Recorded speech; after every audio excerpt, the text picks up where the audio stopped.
it to me.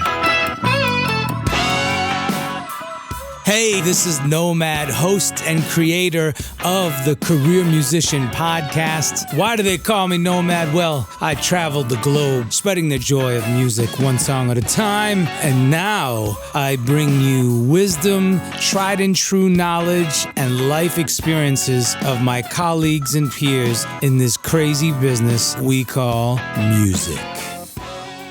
My name is Nomad, and this is the Career Musician Podcast. Today we have Nathan East, bass player extraordinaire, and Tom Keane, producer extraordinaire. This is the Career Musician Podcast with your host, Nomad.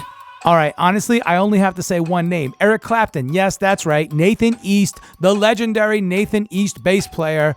One of his mainstay gigs has been Eric Clapton. But the list does not stop there, folks. It merely begins. We're talking Barry White, Quincy Jones, Michael Jackson, George Harrison, Phil Collins, Whitney Houston, Beyonce, Barbra Streisand, and Stevie Wonder, just to name a few. And then, as if that weren't enough, I walk into the studio and Tom Keane's hanging out there with him. Now, Tom Keane has another one of those crazy resumes as a producer, composer, arranger. We're talking Josh Groban, Chaka Khan, Nathan East, Harvey Mason, the band Chicago, the band Fourplay, the band Night Ranger, Julio Iglesias, David Foster, Kanye West, Richard Marx, Taylor Dane, Nancy Wilson. The list just keeps going. The difference between when we grew up and the generation now. Yeah. We had our axe in our room and we're shedding constantly. Yeah. But now when you grow up, you not only have the ability to have your axe, but you can also have a production station. Correct. So what's your take on the differences? They spend a lot more time in the production side of it than they do the musician side of it, especially when it comes to popular music. You know, like the consumable forms of music, whether it be R&B or pop or, you know. I mean, look, there are cats like, you know, Sweden, a good buddy of mine knows a couple guys, big pop producers. You know, these cats are hardcore jazzers. I mean, these guys can play.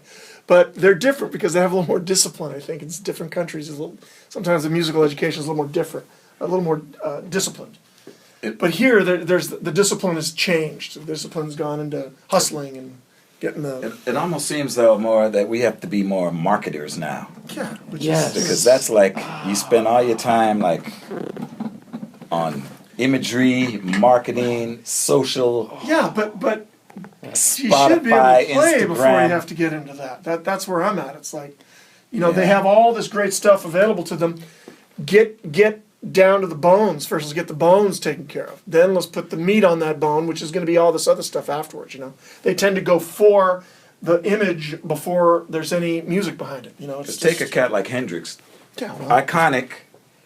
The guy didn't have to worry. I mean, he wasn't trying to get on Spotify. Right. You know? He wasn't even trying to really produce his own record, I'm sure. He was just doing him. Yeah. He was just playing. This is just me. Right. And then if the suits want to get involved, fine. You can sign me. Everybody. Give me my Clapton. money, but I'm doing me, right? Yeah. I mean, my kid, he wants to do it the way he wants to do it. And a lot of the times, he'll go, no, I don't want that. So because there's a lack of experience, I think sometimes they don't know until much later that there's a way to get to certain places without... Creativity has to be expanded with these kids because they stick so close to only what they know. And so the opening themselves up gets problematic for them because if it doesn't sound like Calvin Harris, they're fucked. Excuse my French. Yeah, that's right. I'll edit. You know what I mean? They're in a situation where instead of going back to square zero and hammering something new, it's like, well, let's do another song that can compete with how big that is or whatever. And everyone's just in this like box of regurgitating the same thing over and over. That's where the lack of musicianship plays a part. That it makes it difficult to get out of those boxes. So are we losing the little niches then?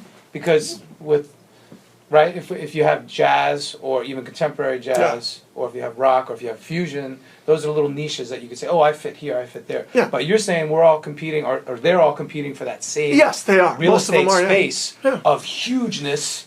Have you ever heard Deadmau5? Of course. His podcast and his. I'm taking his masterclass. Oh, he's ridiculous. This guy's ridiculous. Deadmau5. Yeah, Deadmau's. He's you know hilarious. the DJ, producer guy. Yeah. He goes, I don't know fuck about music, man. Yeah. Because I don't know anything about it. Yeah. And any of those DJs tell you they do are bullshit because they don't know nothing. That's right. You know, and he just talks about how it's just a scene. Right. You know, and it's literally paint by blocks kind of deal. For a lot of, I mean, I don't know. You know, look, I'm not going to sit here. I know guys like Skrillex have musical backgrounds. I know that there are some guys that are. He's a guitarist. Yeah, there's a musical background, but it's few and far between. I think a lot of it is a lifestyle in that regard. But with the R&B that's coming out, there's that whole alt R&B movement too that's really big. You know, like the Anderson .Paaks and the. But yeah, so I think that it's just it's music percolating, and it's going to find its way back into the more mainstream. But we got another problem too. We got compensation. Compensation's really messed I up. was just going to ask you that because you're doing this project with your son. You guys are co-producing it. Yeah. And you said he's got over 1 million streams. Yeah. So how are you approaching that from a business angle? There is no business monetarily until Until you build that up. Yeah, until it's 1 million streams. Equates dollar-wise to $3,000, $4,000. Right, it's not much. No, it's not a lot of money. So but the point is that we're building a fan base. So slowly but surely, over time, he's not even 21 yet. Okay. And just using him as an example, and you build your legion. You build your legions. That's all you can do, and you do it fan by fan. And not a lot of people can do that because they're not in the game for that. They're in it for a quick hit. They want to make a quick. He's actually a good example of a young cat who really wants to be musical. He's not trying to. Yeah. Because I mean, every time I'm hearing these, you listen to these cats now. It's the same beat, same sounds, and it's kind of the same lane of. It's like Noah and his buddy. They were checking out some new artists. Good man, that's the same exact. It's no different than anything else that's out there. And your son, Noah, you said, and he's playing piano. He plays piano. Yeah.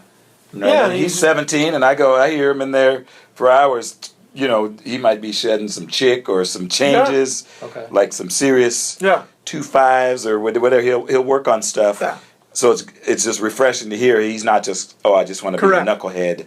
Hey, look, man. I'm not saying that everybody has to be a virtuoso. Yeah. I'm not saying that. What I'm saying is that it's okay to be where you're at and kill it. There's no shame in the game. If you can make it however you're going to make it, that's true. But those that are trying to push the envelope for modern music in a song format, there needs to be some musicianship in it at this point because it's we're out of notes, we're out of chords at this point, and we're out of There's nothing new under the sun, yeah, right? it's like Neil Diamond said to me years ago, I already wrote that. Foster said the same thing. He said, when I wrote the same arrangement twice, I said, oops, now I got to get out of it. Yeah, right.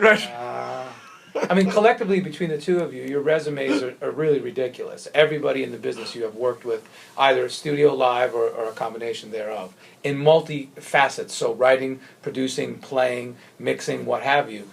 At this point in your careers and in your lives, what are you hoping for? Like, what when you wake up in the morning, what are you saying, man, if I could do X today, I'm going to have a great day? I think we're doing it right now. Right. Yeah. Well, he's definitely been doing it. I mean, he's someone that Nate's career is the embodiment of success for a musician. It's just that's right. And that's no smoke. That's real. No, that's just facts. We the reason he and I have been friends for so long and so many years is we met at a time when there was some music going down. There was a lot of great stuff that he played on. I mean, Foster said, have you heard this cat? And that was it. And Nate was the cat from then on. I mean, that was a long time ago, back in the day. And songs like, he wrote Through the Fire. Yeah, but songs like that, that's a song. Starts with the I mean, that's just a bad song, Well, the thing that was weird is that when you went on your solo thing, those were fun days. Those were really fun days, and we were doing that, working those songs, and Fourplay. Not all the politics in the world, always shake out in a lot of these different gigs. But the bottom line is the creation, the temple. When you're here doing it, there's that's. I just like to come to the temple and at least spend a few hours a day in the temple doing temple work. You know what I mean? And the rest of it out there is, I love that parallel. Yeah, well, that's my piano teacher told me that. He says, when you sit down at the piano, that's your temple. and you don't bring any bullshit to the board at all, because that's just not, it's just not what it's for. And when you go out and play it, that's your congregation too. Yeah. I mean, those are the. Like just working on stuff that has the ability to fulfill, a musical desire of some sort, and if you can get paid for it, that would be great. That would really be great. Okay, so the first time I was hanging out with Nathan East was on a private jet with David Foster. We were flying to do a gig for David, one of his charity gigs. Now, you have to understand, I moved to LA back 2005, so this was circa maybe 2011, 12, and I was hanging with Babyface as his music director and guitar player. So David invites Babyface to do the gig, and of course, along I come. And then all of a sudden, I get to play with some of my heroes, Nathan East, Greg Fillinganes, Vinnie Colaiuta, John Robertson. I mean, it was ridiculous. It was the star-studded band lineup. Michael Thompson. I mean, it's just crazy. The list goes on and on of all these heroes of mine, right? Of the A-list session and touring studio musician, career musician, epitome, top, milestone, legendary, iconic cats. But you have to keep your cool. So I did. I kept my cool. Well, I had the idea back then. I'm like, wait a minute, I got to do this podcast, blah, blah, blah. I was thinking about it. I had one of the early renditions of the iPhone. I started recording. I asked Nathan and JR if they would be willing to do a conversation. Well, we were on the plane, and the jets were so loud that when I listened back to the recording, I could not salvage that interview. However, fast forward to 2018, and Nathan calls me out of the blue to play guitar on his gig. He had a live gig in San Diego, and he asked me to play. I was elated, of course. I learned the music, and he says, hey, if you would do me a favor, come by my studio, and let's rehearse it, so that way, everything's prepared. Great, super dope, right? So I'm super excited. I have my iPad with my digital charts. I brought a little axe. I'm ready. I go over there, and we start jamming. But before we start jamming, I walk in, and it's Nathan chilling, offering me some coffee, whatever, and Tom Keane, producer. And they share a studio, and they're both just like kicking it. So I said, you know what, fellas, would you mind if I recorded this conversation for my podcast called The Career Musician? Well, bam, here it is. Here you have it. This is what you're hearing. So I'm super, super stoked and super grateful and super humbled to be able to share this kind of information with you. I know if I had access to this stuff when I was up and coming and in my younger years, I would be salivating over it. So I hope that this helps some of you out there.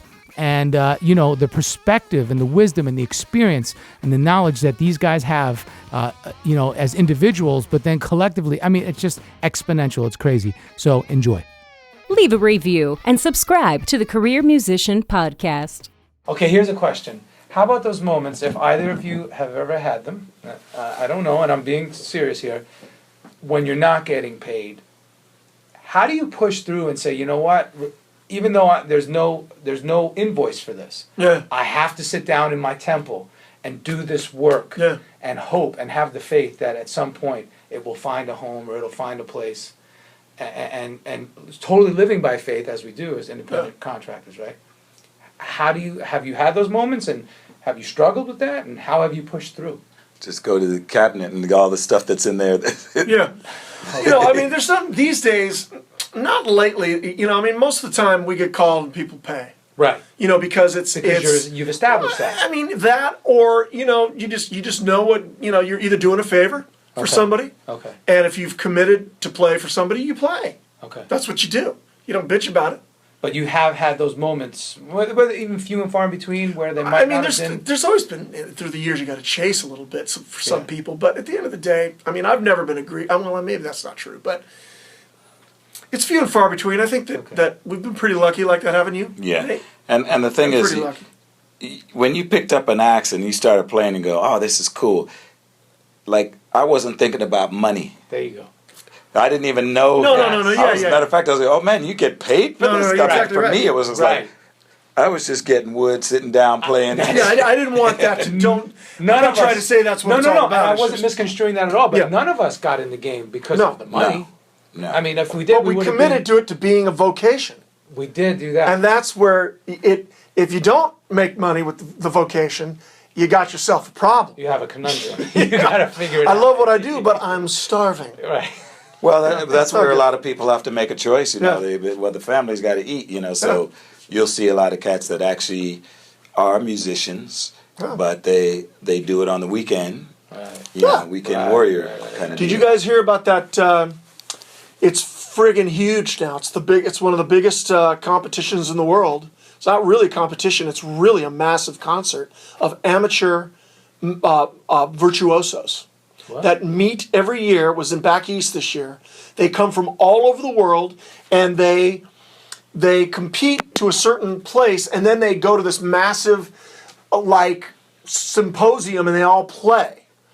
And it's unbelievable. I mean, you get guys that are bankers that go up and they're doing Rachmaninoff, and they're killing it. They are they go, look, I was at Juilliard. I said, you know what? I just don't want to do this. I want to make money. I want to live my life. So I'm working at Goldman Sachs. But on the weekends, I work on my Rachmaninoff. And they're killing. And they're ridiculous. Virtuoso violinists that are nannies, they're not pros. So that's the antithesis of the path we chose. But that is a huge movement now, where these musicians that are not pros are coming out of the woodwork that are just killing players. And I think social media platforms help bring that to fruition even more, help bring it to visibility. Well, no matter how much money, and we've all met people, billionaires, whatever, kings, princes, crown princes, and you know what they want to do? They want to play. Yeah. And most of them, hey, I'm getting my kid lessons, or I wish I'd have stuck with it. And I can't tell you how many times I've been in the middle of London in the swankiest hotel, and some sheikh said, man, I wish I could play music. Yeah, right. Yeah. Hey, Access TV has AXS TV. Yeah, great channel. I love it. I love them. Yeah. They have Elton John's interview on how he did Yellow Brick Road tonight. I got to watch it. Really? I got to watch it. Okay. That was such an influential record. Yeah, of course. But see, he never stopped. He just he never stopped playing. He never stopped listening. The guy listens to everything. I mean, he's a musicologist, and when we the very first Fourplay album, we were touring with him and Eric. He came on the bus. He was giving them his presents. He said, "Guys, check this." I mean, unsolicited. And then I knew how much he liked it. So the next couple albums, I said, "Here, let me send you." He said, "Oh man, no, I always get one for each house as soon as it comes out." Wow. He goes to Eric. You go to the record store and listen, to everything. Remember, you used to go listen. What's a record store? I know. I know. And listen. Now everything is associated with visual, right? Yeah. But back in the day, we could just listen. Oh no, you'd listen, and so I just respect went way up for him, because then it's like, here's a guy that he's Elton John, but he still wakes up with hungry. Like you said, he's a musicologist, which he just loves, and he knows it, and most of these cats at that level have that kind of reverence, right? Absolutely, and they know craft. They know R&B, jazz, whatever. Right. Yeah, he's. Nomad here with the Career Musician Podcast. Thank you for listening. I wanted to tell you about #AskNomad to ask me any music-related questions, and I will respond usually within 24 to 48 hours. Again, that's #AskNomad. Ask me anything you'd like about the music biz, about your instrument, about practicing, about music theory, anything at all that has to do with music, and I will answer your questions, share, repost, and put it out there for all of the Career Musician Podcast family to see and hear. Thank you so much for listening. This is Nomad, and remember to use #AskNomad. Nathan, I wanted to ask you at this point, because you started, not that you started at the top, but early on in your career, you had such great success with huge artists, right? So it's Clapton or whomever, or Barry White, age 16. There you go, right. And that's how you super started. But Phil Collins, everybody, and then now you're just coming to your second solo album. When did you say, okay, you know what? I got to do it. I'm going to do my solo stuff. Well, the only reason I did it is because I got tired of people saying, when are you going to do a record? That's right, because I asked Phil and Gaines that. But so you got tired of hearing that question. I mean, basically, yeah, and busy. When you're ripping and running. Right. Shoot. Dude, he's out doing his own thing, then he's got to shoot over to Chick Corea, then he's got to shoot over to Eric Clapton, then he's got to come back into town, do movie dates, whatever he's got to do. And Fourplay. Then we got stuff we got to do. Then he's back out with Fourplay. Yeah, I didn't mention Fourplay, right? Yeah. No, You know? it's ridiculous. It's I mean, it's. But like you said earlier, you epitomize Yeah. the career musician, really, and that's. But living the dream is hard work still, though. Oh yeah. Yeah. I mean, you don't sleep much. Right. That's for sure. There's nothing. There's a no lot, such thing. lot of balls in the air. Yeah, man. You know. Good thing you can juggle. Exactly. You do it because you love it. You don't do it because you're looking at the checkbook. You know. You can't. That's the wrong motivation. The total wrong motivation. And you know, you see some of these kids and some of these DJs. You know, they come in there. You know, okay, it'll be $200,000 to go do your party. You know, these cats are getting paid. Super paid. They do the Vegas residencies and they're Yeah, they pulling in get- $200 a night, like you said. That's crazy. It's unfathomable, really, for It's cats crazy. like us who came up. You know, It's crazy. Hey man, I don't know. It's interesting. it's a new paradigm. It puts people on the floor, and that's what they want. It They does. want drinks and Hands in the air, waving. So In the honestly, whole if area. you were here in the 60s, 70s, 80s, out here in the Valley or in LA, Yeah. you were a part of the musical history machine. That was no matter what, by default. Right? Well, yeah. I mean, he was. If you were in the scene with the Cats, Yeah. you were Yeah. part of it. I mean, That's look at those intense. names: Lukather, Foster, Yeah, all those Right, guys, Hungate, Hungate, Page. Sklar, Page. Paige. You know, and then next He's- thing you know, looking up on all those, you know, on Michael Jackson's records and Right. Yeah. Well, you know, Photo. we were really, really fortunate. I mean, as rough as it was with my old man, we were really fortunate because, you know, he still exposed us to, you know, what it is that we wanted to do. So just in spite of, you know, he came from a loving, wonderful home. We were a broken home with a father that basically was trying to get us out there so he could make a living, kind of thing, too. So it was a little bit of a different thing. So we had but we were, you know, we survived. And I was really lucky. Did he leave? Was any of that legacy No. able to be? No, he sold it all. And Oh, really? He ended up selling a portion of my catalog that I never got back. And it's a dismal story. It's not a lovely thing, but it is what it is, you know. Yeah. But, you know, the beauty of that is that I don't have to live that way. I get to do it right for Mac. Well, yeah, He owns everything. The kid owns everything. That which doesn't kill us You know, makes I mean, us stronger, right? So You know what? you're living proof. Yeah, I mean, I had some really, really good friends that were able. I left my home early. I was out of my dad's house at 16. That's That's just like that's the last time I lived. I can't even believe. Really? Yeah, 16. Yeah. Well, see, Wow. I'm but out on the road with Barry White at 16. You know, there you go. But again, times are college. different. Yeah, times were different. It's a big deal. And this guy is, you know, he's straight. You know, he's got his shit together. He's not, you know, that makes sense. And I'm not saying today you can't do it, but it would be few and far between that you would. And you don't want your kids to be in peril either. I mean, you know, No. God, I did some dumb stuff. It's amazing that we're even here. I mean, it's just amazing. And that's the premise of what we're doing. And hopefully that this knowledge and wisdom that you have garnered over the years, we can share with the next generation, you know. Pour yourself Yeah. 16 on. Yeah. Wow. I was getting paid from an album we were doing, but none of it went 16 into on, living. yeah. I can tell you that it went into. And the great, you know, we worked too. We were really fortunate. We got to work with. I did a lot of work with Gene Page, the great Gene Page. Oh yeah, Gene. He took me under his wing. He was a wonderful Yeah, guy. when I got, he was when the I same got way. here, I he was just really- he took me just completely. He was the man. The best guy Yeah. ever. Wow.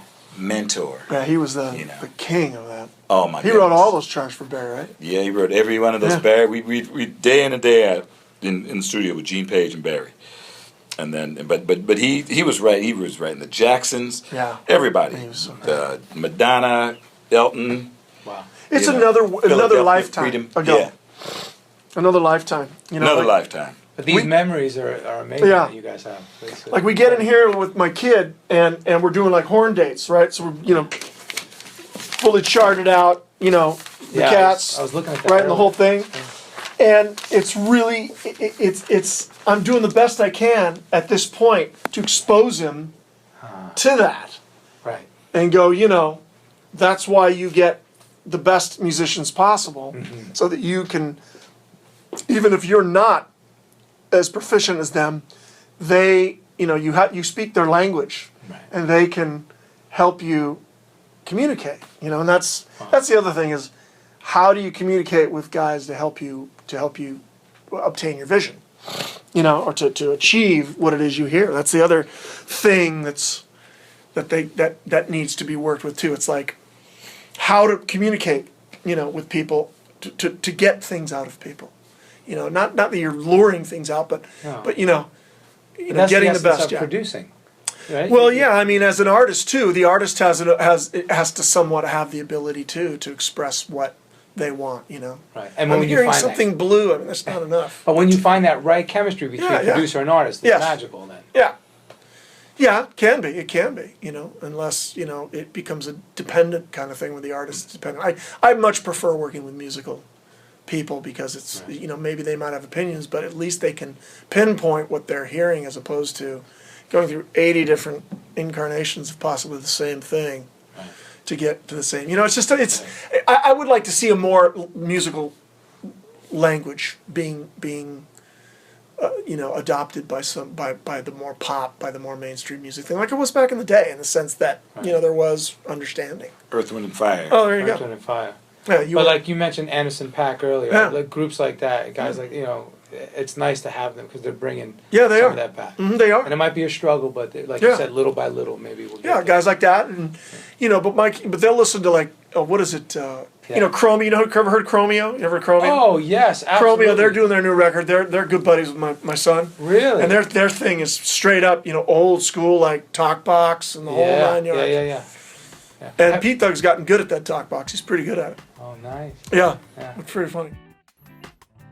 All right, there's nothing for me to say. These guys have said it all. Look, I just want to tell you that these cats are some of the most endearing, humbled cats, and it really means a lot to have your legendary icons, to be able to hang with them and look up to them, and to actually be able to talk to them as an equal, and they don't look down on you. That is so cool. So let us all remember, I don't care how crazy our ego is. I don't care how fragile it is or how fragile our pride and sense of self-security is. We have to be secure in ourselves, and we have to be confident but not arrogant. There's a big difference. We have to love one another, be kind always, and be humble, because we know that this gift of the talent, the music that we have been blessed with, it can be taken away at a moment's notice, and we are all grateful to be on this globe sharing this beautiful art form together. I want to say a special thank you to Nathan East for inviting me to his studio and for asking me to be the guitar player on his gig. I was ingratiated, and thank you to Tom for letting me in the studio and record this interview with both of them. So until next time, enjoy the Career Musician Podcast. Be sure to download it. Leave a review, folks. The more positive reviews I get, the higher we go in the ranks, the more people can hear it and be blessed by this stuff. It's really cool. So please leave a review on iTunes, subscribe to it, download it, stream it on all the platforms. It's everywhere. You can go to megaphone.fm, The Career Musician, and it gives you all the channels where it's streaming. I am also a proud member of the Pantheon podcast community. I love those guys and gals over there. They're doing a great job, and I really appreciate them bringing me into their collective. So until next time, jazz, blues, reggae, polka, folk, flamenco, every style you can think of under the sun, and in between, yours truly, Nomad, the Career Musician. Thank you for tuning in to The Career Musician. Please click the subscribe button and share the Career Musician podcast on your social media feeds. I'm just a nomad, nowhere man, writing the songs in this one-man band. A nomad, yeah, I'm a nomad.